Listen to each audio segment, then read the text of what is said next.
Hello, in this video I'm going to show you what kind of the application you can use with your JBL Wave Flex buds.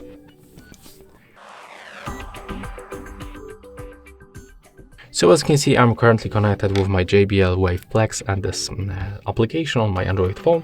And if you want to get this application, just open the Play Store. You have to be connected to the Wi-Fi or mobile data and simply get the JBL headphones application.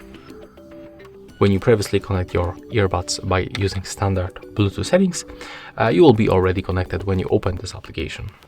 And thanks to this app, as you can see, you can find definitely more features than the standard Bluetooth settings. So you can, for example, use the equalizer, gestures, or even use the low latency mode. And that's all for this video. Hope you like it.